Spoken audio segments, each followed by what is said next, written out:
Hello, everybody, and welcome to another student success story with Kirsty. Now, this is the first time me and Kirsty are speaking, so we're going to go off on all sorts of tangents. But to give you a quick rundown on who she is, she's a Squarespace, and recently I learned Shopify expert as well, because I had a look on your site, and recently had just had a fantastic month. I think you were already doing like exceptionally well anyway. I like to do my research before these, and I've seen like You've done well. I have 200 successful websites with some crazy results for clients. So I'm really excited to dig into all the sort of stuff that you do, the progress that you've made, where you were before, and we'll just jump into it. So Kirsty, if you just want to give the people at home, whoever's watching, a little bit of an intro on you, and then we're just going to go from there. Yeah, absolutely. So I've been doing web design very casually for about 7 years now to be up to. So the first 2 years were on Fiverr. I just jumped on and made a profile, and someone paid me $20 to fix a broken link. And I was like, that was insane. That took me 3 minutes. So yeah, and then I got hooked, and then I still worked part-time, and then I went full-time, started my own business, and just been kind of plodding along, doing really well, reaching new challenges, learning new things. And then I started to really plateau. There wasn't huge things happening. I wasn't making huge changes, wasn't really scaling. I was just plodding along with maybe not ideal clients, kind of people that maybe aren't spending as much money, so they don't earn as much money, and they want every single dollar to work for them. So they're really grinding you to make sure they get the most out of their money. So just had a certain type of client. So I kind of found your course, Sam, and it looked like exactly what I needed, and it was exactly what I needed. I love that. Do you know what? I was thinking before about this. I was thinking about doing a video around like how to scale your income, like the easiest way, and it's always to do away with that sort of client. Is like we naturally in what we do, I guess you would feel the same way. You want to help everyone, and you're like, oh, I could just do this for, this for this person, this for this person, and then what happens is they've just got you over a barrel, like trying to get every single small change. And so the best thing that you can do, and I guess we'll dig into this, but is like you have to stop trying to save all of those types of clients after a certain amount of time. And I mean, I'm jumping about here, but what was the difference between like those clients and whatever clients you have now? Like, when did that even happen? Because you haven't been in the course that long, right? It's been what, like 4 months, 5 months? Yeah, I think maybe the course for me was more helping me like manage it when I did make that transition. So when I found the course, it was at a time when I was like really knuckling down and decided I was just going to go full business. So I'd kind of already got some things in motion to start getting those clients, but the course helped me that as I got them, I didn't have a feedback process. Like my process was sending 1,000 emails, which I didn't know markup existed, which was embarrassing to mention to this day. I kind of didn't know what other website designers were doing. So I guess maybe the transition had happened, and it's word of mouth as well. So I live in quite a small town in WA, but Australia in general is quite a small town. Everybody knows everybody. So I think my name kind of jumped through a few word of mouth, but each time it went to the next person, it was someone who had a better business than the last. So now the word of mouth is going around a bunch of businesses that are a little bit more high end. That's really interesting, that, like, because it's the strongest, but it's the hardest, like income or lead generation is that word of mouth, because it's not super scalable. Like if you, or not predictable, should I say, because if you like invest in SEO, okay, I do this, I rank page 1, I'm going to get more leads. Whereas word of mouth, you're kind of relying on someone being so overawed by your service that they can recommend you. Like, what was it do you think that's driven all of that? I'm not fishing for like, oh, the course was the solution. Like, I'm just interested in terms of your name being passed and passed and passed. What do you think was the thing that started making people do that? Honestly, like I feel like the right answer is like the quality of the website, but I think it was the customer service. So knowing that you're not fishing for compliments, I'm not trying to give you compliments, but I think before I was following a lot of business coaches or website designers who were like, you've got to be tough on the clients. If they ask for another revision, you have to refer them to the terms and conditions. You have to say no, you have to make them hit deadlines. And I was like, I was getting really defensive, and it wasn't good for my like happiness or mental health, because I was getting really worked up about clients being like, oh, they're taking the piss. They're like, so it was good to have your perspective of being like, if they need another week for revisions, who cares? Like, it's fine. Work on something else. Like, do that job stacking and take that time to be like, okay, I can give this client a little bit more attention. So that's just kind of worked out well for me. So now it's been a blessing in disguise when a client emails me and is like, I'm so sorry, I'm going to be a month late. I'm like, yes. Yeah, yeah. I always think that. Yeah. So I think the course really helped in that way of being able to, make my customer service better and be more lenient on my clients. And then people just love working with me. I generally find myself really hard to market on my website, or I'm really bad at social media. I don't talk about myself on social media, but I know that if somebody talks to me, they'll probably hire me. So I think that's where I probably thrive, is if I can get someone to talk to me, they'll probably book. That's such a good lesson. Like, I mean, this is a thing that would help you stand out against basically every other designer, is like, I mean, I say it all the time, just don't be a knob. Like, Yeah. Almost every designer or every design coach is like, you have to have, I mean, we do have a stringent process, but it's, everyone wants to have like, okay, you submit this on this date, and if you miss the date, you're going to be charged a 10% fee for this, blah, blah, blah. You only get this amount of revisions. And it's almost like you're in a fight with the client. And personally, I've never understood that. And like you're saying, it makes you more stressed, because you start like hating clients. And it's like, these are the people paying you the money. Yeah, I feel like I am at a point at like that right now with a certain client who, like I said, I'm working in a co-working space and we bounce ideas off of each other. And I just came into a mate and I was like, this motherfucker's taking the piss out of me. But it's kind of like, it being in bouncing ideas off of someone, and like you could use in the six-figure community, is just going to someone and being like, is this person taking the piss? And then my mate who was in the co-working space, they would be like, they're not taking the piss. They're booking free calls because you haven't told them they can't book unlimited free calls. Yeah, yeah. So it's like just maybe having that community, or like I've got a co-working space, like someone you can turn to and be like, am I crazy? Honestly, I think that's well, in fact, that is the biggest thing. That's the one thing everyone I speak to when it comes to, the course of the community or whatever, it's always like the best thing is just being able to talk to people. Because, I mean, I don't know if you work alone or have a team or whatnot, but most people just work alone.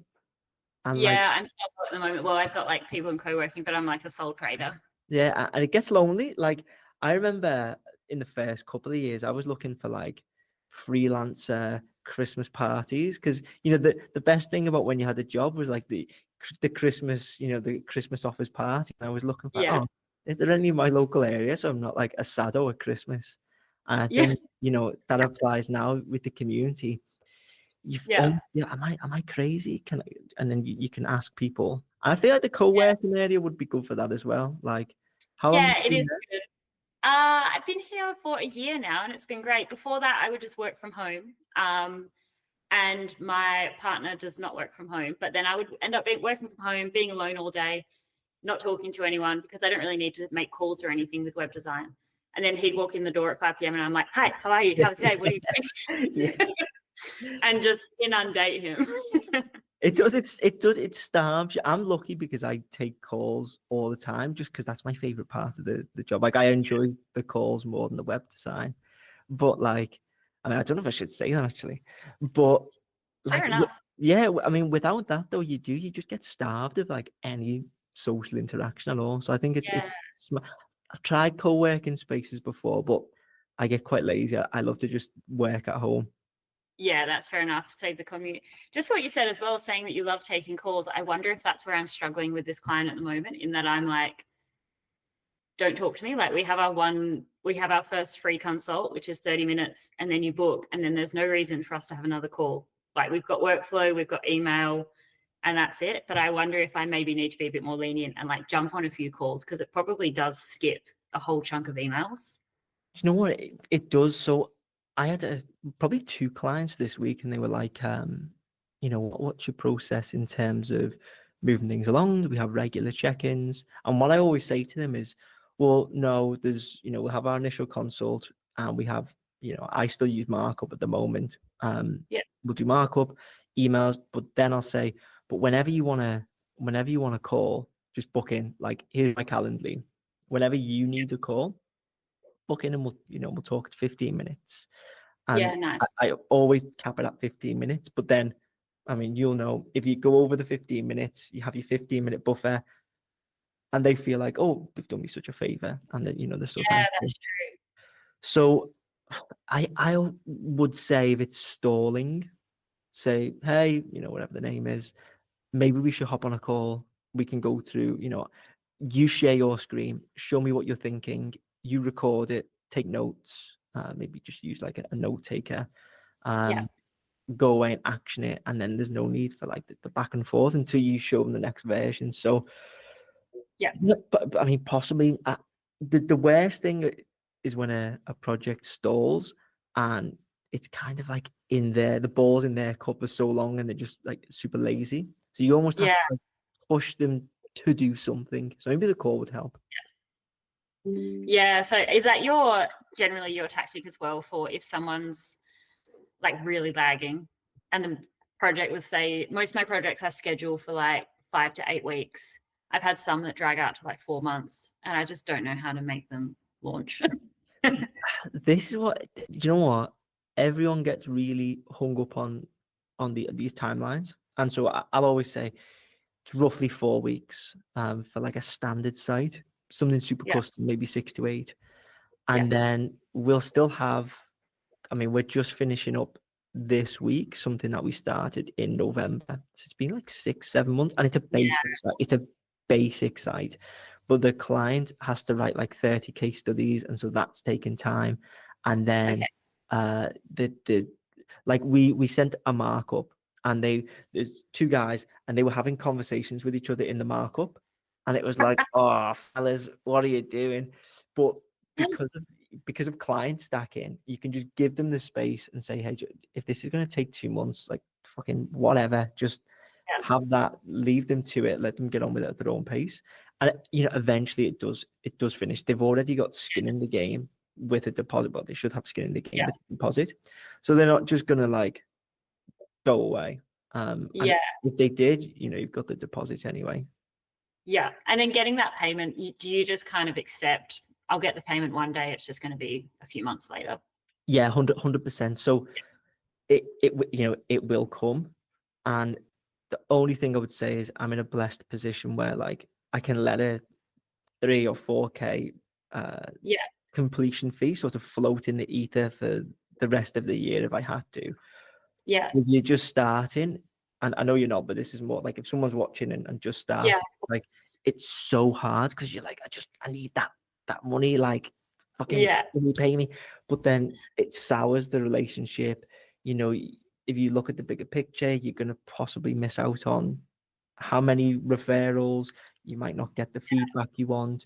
It's just poor practice, and you're shooting yourself in the foot for like real short-term gains. So I would let it sort of float on, and then just try and pack as many into the pipeline or into the current roster as possible.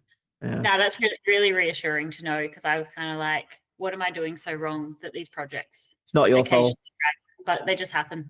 It does, and I feel like there's no real way to hurry a client up if they just don't have the time to, let's say, write the case study, or in this case, or like they just don't have time to get the feedback to you. Then like saying, hey, you need to do this, it's not going to fucking do anything. Like it's just going to annoy them. But maybe send a polite email like, hey, if you want to hop on a call and we can move this along, take it off your plate with a 30-minute call, and then leave it with me, and then you can take the initiative then and lead that to the next phase. Definitely give it a go. Okay, awesome, that's great, thank you for that. It's my pleasure. Always trying to drop sauce. Actually, I knew we'd go off on tangents, but I love this. let me go back to my my core questions. We'll see. Oh, this is a good one. Okay, so what were your 3 favorite things about the course so far? Markup. That, It's so good, isn't it? yeah, when I saw it, I was like, what a fucking loser. What have I been doing?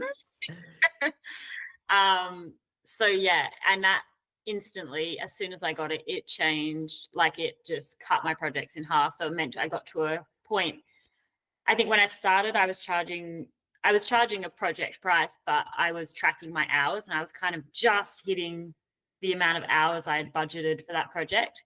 But with markup, it just cut up all of that email communication. So now I'm kind of not hitting that hourly rate and I'm able to charge more of a project price. Not huge, but like getting there.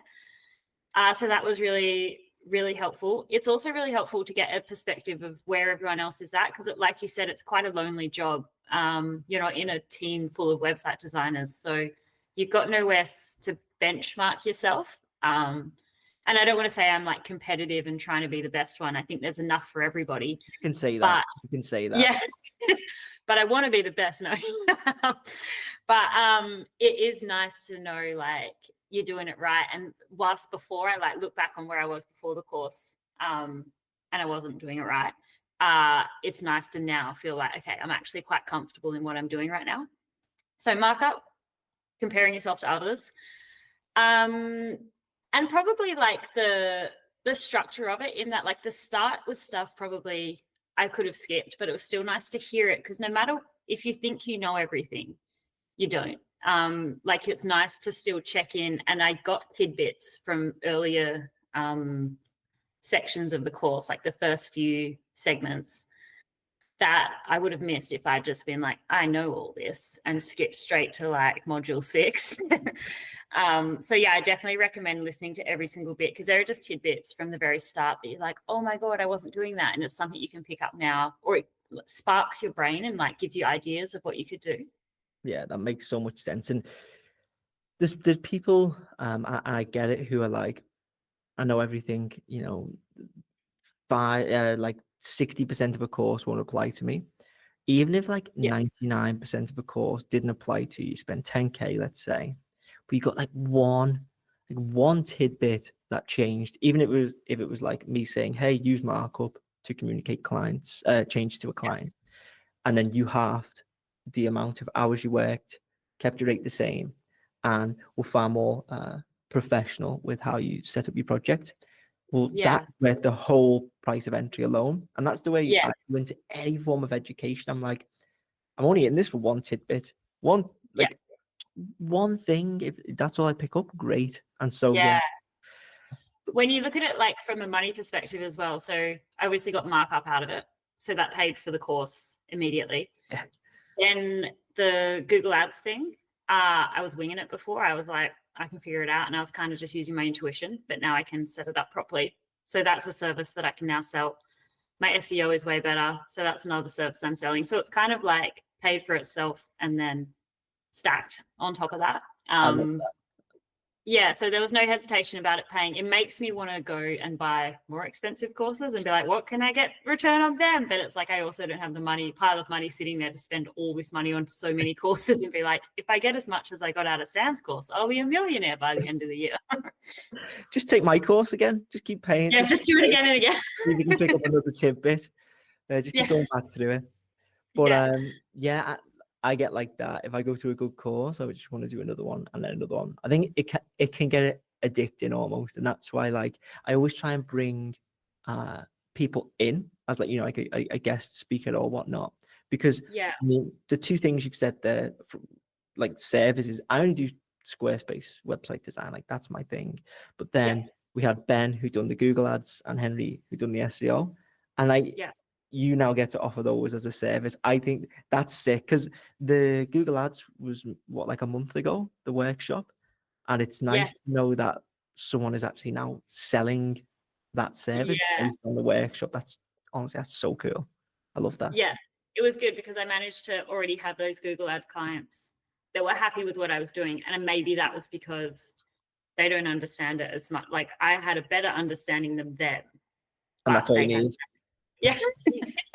So it's good to now like feel like I'm more authentically offering that service rather than feeling like a bit of a cowboy. Yeah, that's really, I mean, that's getting my cogs wearing now, because I'm thinking, oh, I wonder if we can, because it's such a complementary, SEO and Google Ads are such complementary services to what we do. I assume you just went back through your like archives and you were like, right, all my previous clients who wants Google Ads, who wants SEO, Yeah. and Yeah. immediately you start adding recurring revenue onto the biz. I mean, Yeah. It's something I kind of wasn't offering before. And if someone asked, then I'd be like, I'll give it a go. But now I've started adding it in. So when I finish up a project, if I really enjoyed working with the person and I want to continue working with them, then I'll be like, oh, these are ways that we can continue working together. And that's where I've started to put in the SEO and the Google Ads, rather than, I guess I could go back through the archives, but then I'm like, oh, I'm done with those clients. yeah, it's something I'm thinking about doing as well. With maybe not Google Ads, but the SEO, because you know that I mean, you've been doing this longer than me. I think you said 7 years. I've been doing it 5 or 6, but over so long, you have this huge database of people you can go back to and sell to. Like, it's so much easier to sell to current clients than go out and find new ones. And so I was like, I wonder if I pitched to like 500 past clients, how many would take me up on? And do you worry as well that you'll be digging up those shit clients that were like The shit clients are not in the database. I was going through like, yes, no. not you. Yes. Like it's like client Tinder, you're just like Nice. yeah. So it's definitely something. I mean, yeah, you've got me thinking. What else have we got before I go on a bloody big tangent? Oh, here we go. So what advice would you give to someone who was in your position if they wanted to get to where you are now? Because actually, I don't think we've been through that actual transition. Like, where were you prior? I mean, if you want to talk figures, that would be cool. No worries if not. But then where you are now, because I mean, if you're doing one of these, then you've obviously had a bloody good month. Yeah. So I started off when I emailed you, I think I did say to you, I was like, oh, what if I'm already at 6 figures? And you responded very quickly and you were like, still beneficial, which you were right. Like, I still pitch up those tidbits. But in comparison, I'm like, well, I was at 6 figures Australian, which is very different from any other 6 figures. So now I was doing $10,000 a month Australian. Now I just did my record, which was I did 20,000 Australian last month, which was sick. Yeah. Yeah. So I think that's like 10,000 pounds for you guys. And then now I'm sitting at like, I'll generally do a 15,000 Australian month, which is great. I'm stoked with that. But yeah, I think maybe doing the course has helped me scale it to that. I'm probably at a point now where if you want to introduce a course on scaling, that would be really helpful, because it's like I am earning that amount, but I don't know how to, I'm like booked up and I'm pretty busy and I don't have much time in a day. So I don't know how I would go any further than that. But I think it's maybe that project pricing, which I struggle with. So it's probably finding that confidence to quote higher, which I don't know if I'm ready for. Yeah, that makes sense. And so I'll be completely honest.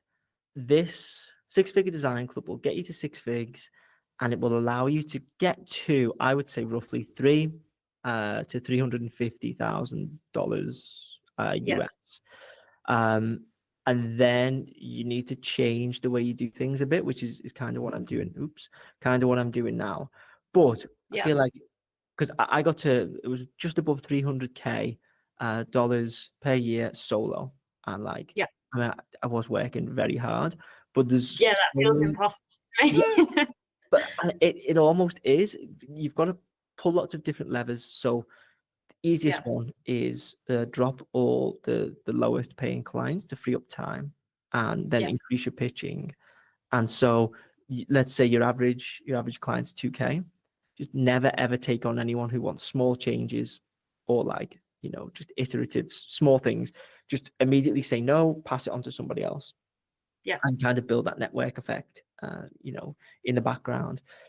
Yep. Then it just comes down to having a bit more confidence. So like instead of 2K, it's 4K. Like I have this thing, my smallest package is or was 2.5K, and it was for like just a template, and I'd put your content in. Yep. And I was like, this has got to be the most I could charge for something like this. Like it has to be. And then Yeah.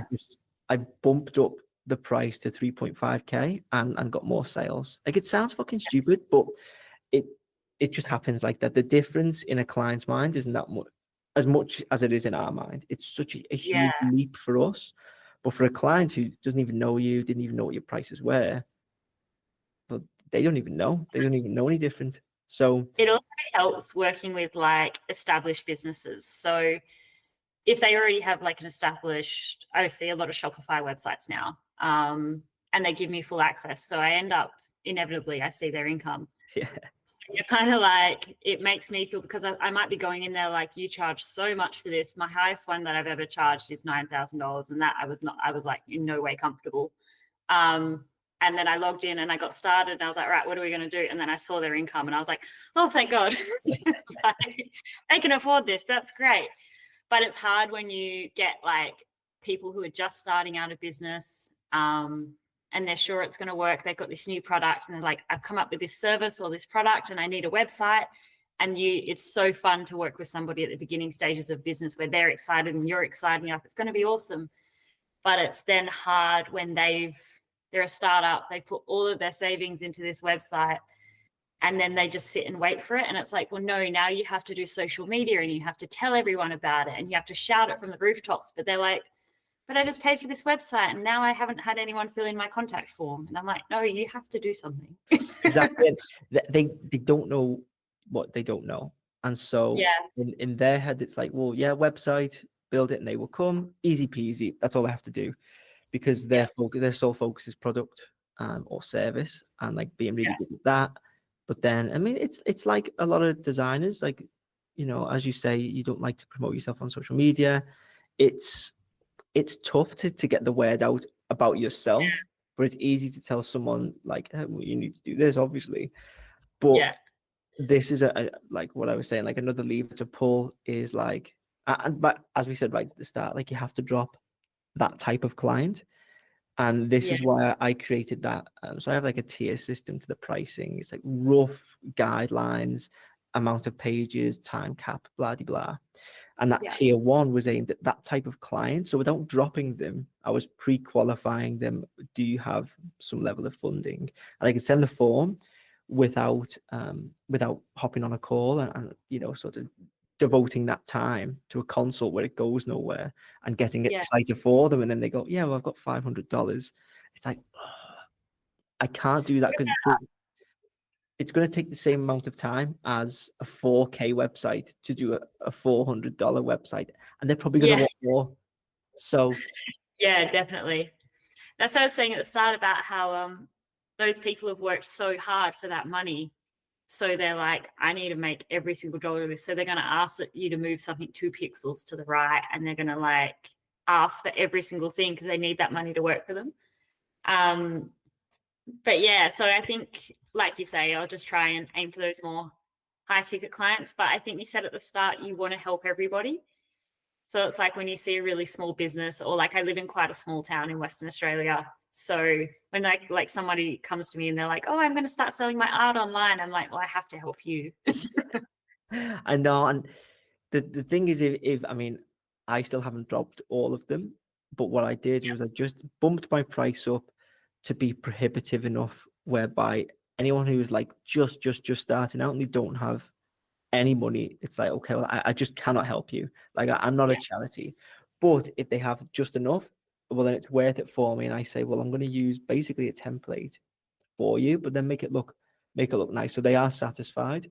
And Yeah. that way I get to help them get it set up, and everyone wins in that scenario. But you can't come down to meet their price at their expectations. You have to like set the expectation and the price, and they can either come up to meet it or say no. Yeah. So in setting that expectation, obviously, like setting the price is fine. You just have to have the balls to say the price. But then setting that expectation is what I've tried, is being like in the consult calls. Once we've kind of talked about it and we've both got all excited and we've made a plan, I've been like, so how do you plan to market this? And then that kind of puts the ball in their court to be like, oh, a website. And then I can stop right there and be like, eh. Yeah.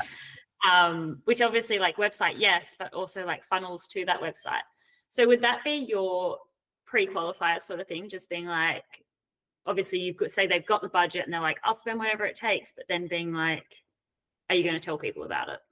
So I don't. I just get it built, and I'll say, I ask them if they want a ton of other things. So like I'll call on other contractors. I'll say, do you want a copy? Do you want what else do we do? Do you want like an SEO audit strategy? And then we'll, give that to SEO Space. And then there's a few other things. And then that tends to get their creative juices flowing a bit. I've been quite lucky with the people I work with because they know exactly what they want to do and who they serve. Awesome. But yeah, I never asked that question, how are you going to market it? My assumption is that they do. They will, Once my job's done, that's kind of on them. Yeah. Maybe I should, do you know what? Maybe I should ask, how do you intend to Nah, market it it? just worked. But then I might lose the lead because they'll go, oh shit, maybe I need to allocate half the budget to marketing. And I'll go, oh, I wish I hadn't asked. Yeah. So don't ask questions that you don't want to know the answer to. Yeah, that's fair enough. Actually, I'll probably start split. I didn't think about it that way. They'd be like, oh yeah, I should take some budget from the web design and hire a social media manager. Yeah, exactly. So we'll cut that one out so it doesn't go public. Perfect. So okay, yeah. So what advice would you give to someone who was in your position, who wants to get to where you are now? So, getting to that 10K GBP. I mean, Yes. that's You asked actually that before and I completely ignored the question. I followed up and then said, where were you? And then where are you? Oh, okay, cool. So then what would you recommend to someone who wants to make that leap? Yeah. Without blowing smoke up your ass, it would be to do your course. I think it's a good way to go from like step one. I just would have cut so many corners because there are things in the course that I learned over the past 5 to 7 years. So like 2 years part-time, I probably wouldn't learn anything. First 2.5 years, I was just plateauing. And then another 2.5 years, I started actually trying to do something. Whereas I could have saved that time. If I'd started your course, I would have had the motivation. Like in spending that money and buying something like that is part of the motivation. Like if you haven't got something on the line, you probably won't do it. So I think that's incredibly helpful, and just learn as much as you can and tell people about it. I think when I first started out with web design, I was so sure it was going to fail, or like not sure it's going to fail, but like it could have failed. So I didn't tell anyone because it'd be really embarrassing for them to be like, hey, Kirsty, how's that web design thing going? And me being like, oh, I'm not doing that anymore. I'm on to the next thing. So I think it's good. As soon as I started telling people I'm doing web design full time now, I got so much work from just friends and family just talking about it and being like, oh, Kirsty's doing web design. So my first 30 clients were friends and family and just, people around Australia. And then now it's obviously grown to more overseas crew and things like that, which is great, of just people talking, which is great because I've been so terrible on social media. Do you know what? You've made so many good points in there. First one, you've got to have skin in the game, money on the line. Yeah. If you're going to buy something, it kind of needs to be slightly prohibitively priced. Because if it was like $100, you go, oh, well, I might check it out, I might not. If you spend, thousands, it's like, oh shit, okay, right, I made an investment. Yeah. But then in terms of telling people what you do, I don't know if you felt this way, but when I was starting out, I was like, I am not a professional at anything, and I don't know when the thing becomes my profession. When am I a professional web designer? And it was this thing I had to really battle with. It was like, well, what makes someone a professional? Is it a qualification or an amount of time or whatever? And then once I started saying to people in conversation, I am a website designer, I was like, oh shit, I'm a website designer. That's how you do it. You just say it. It sounds so stupid, doesn't it? Yeah, and people just go, oh, okay. And you're like, oh my God, they believe it. Yes, I got away with that. Whoa. It's nuts. But just telling people How effective Yeah. is that? 30. I mean, how big's your family? 30 people. That's crazy. It was like it was just like mates around town telling mates who told mates. And then some people I would be like, how did you find out about me? And they're like, oh, such and such told me. I'd be like, I don't even know that person. That's So I so think I cool. got quite lucky in that respect, in that I think word of mouth is really good, in like it's a bit of a wank fest out there, in that people want to know someone, like they want to be the one that can recommend someone. And sometimes that person isn't even that good. Just in a conversation, they want something to say. And if someone's like, I need a website, and saying, I know Kirsty and she does websites, and that's something to say, then they feel better. Do you know, that's so true. Like Yeah. everyone wants to be the person who recommends the person that gets hired, because it's like, yeah, I did that. Like I brokered that deal. It's Oh, so I think maybe I heard that from you, because it feels like that was quite fresh. Do you say that in your course at some point? yeah. There's a like a step-by-step thing that I'm like, these are all the stages of client acquisition, and like, Yeah. your top one is, do I know somebody? Number Yeah. two is, do I know somebody who knows somebody? And those are the two things. It's like, if a person can recommend you and then you get hired, it's like a badge of honor. Like, yeah, well, Yeah. I'm the connected person, like the Godfather or something. But Yeah. it's so true, and that's why you don't have to beg people to hire you, but just tell them so they're aware of what you do. It's like Yeah. so powerful. Yeah. It's also hard, like you were saying about not knowing when you could be like, I'm a professional website designer. Like not being able to, when people like, if I'm out and about and I'm like, oh, I'm a website designer, and they're like, oh, how did you learn that? And I'm like, I think they're expecting me to be like, oh, I went to this university or something like that. But I'm like, oh, University of YouTube. And they're like, oh, and there's like, most people are like, oh yeah, like, but I think the older crew is still like, oh, you just went on YouTube and now you do it. And I mean, it does sound ridiculous, doesn't it? Like, but then I say to people, same as you, like, I didn't even go on YouTube. I just went on Squarespace one day, Yeah. fiddled around. I remember there was this one where I was really proud that, because you remember on the old version of Squarespace, before Fluid Engine, so it was 7.1, but on Fluid Engine, all images would have like a color overlay by Oh yeah. default. So weird. And then you had to like go in and switch it off in the color settings. Don't know why. But then I was like obsessed with CSS snippets. I didn't know how to code. I just like to like Google something, find it in the forum, and put it into the site. And I Yeah. did this thing where it took off the overlay with CSS, because I was that fresh. I had no idea you could use site styles. And I went into the Facebook community. I was like, hey guys, super useful CSS tip here. This is how you take off the color overlay. And everyone was like, what the fuck are you on about? Like, you just turn it off in site styles. I was like, oh God. But You're that's how you welcome. learn. Like that's ridiculous. So yeah, it wasn't even YouTube for me. But you've just got to style it out, haven't you, when people ask? Yeah, exactly. And I think like, yeah, that's the end of the day. If you're so sure of yourself, people don't care. Yeah, exactly. Do you know what?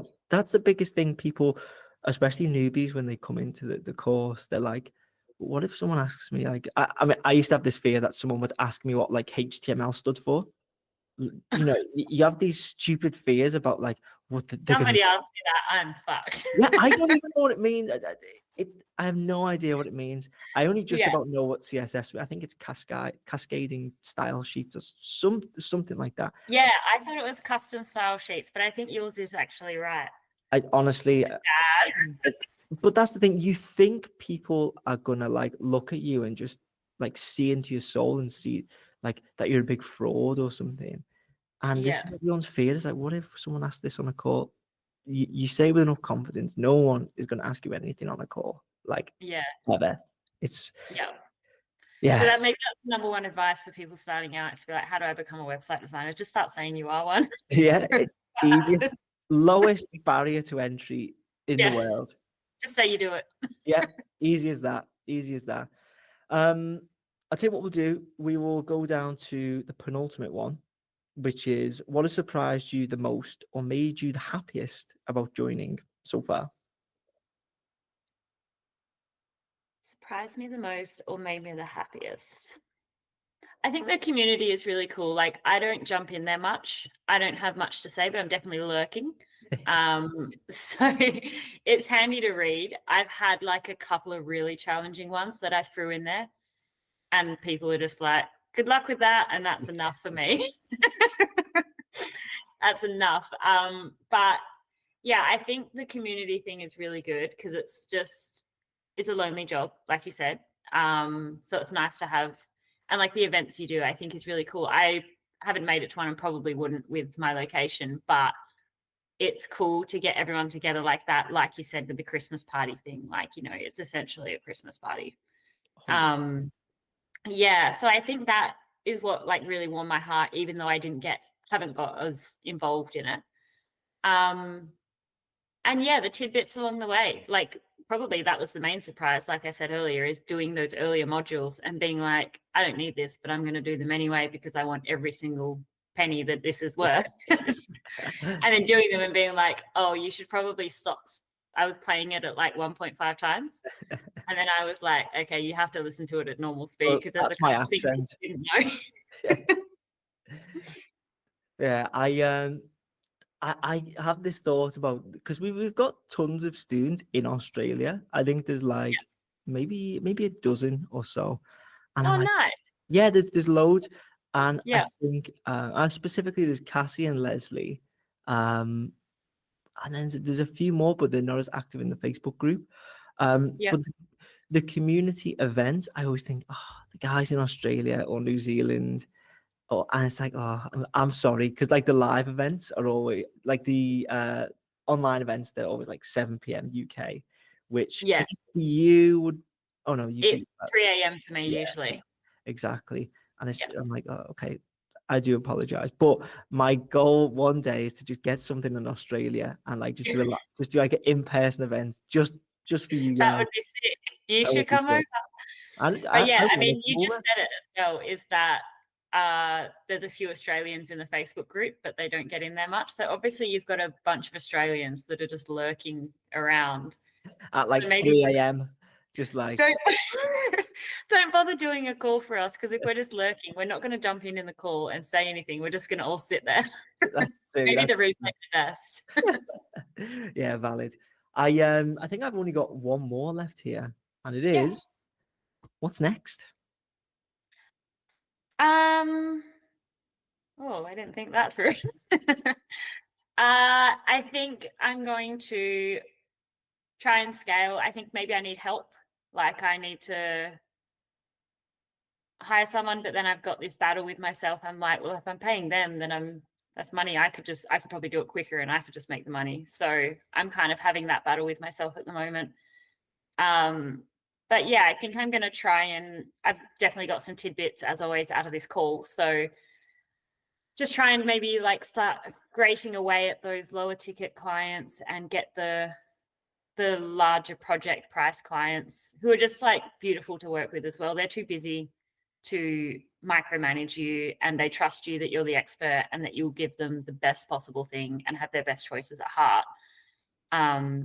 So it's not that when you work with those sort of clients, I'm not trying to take their money because they've got heaps of it.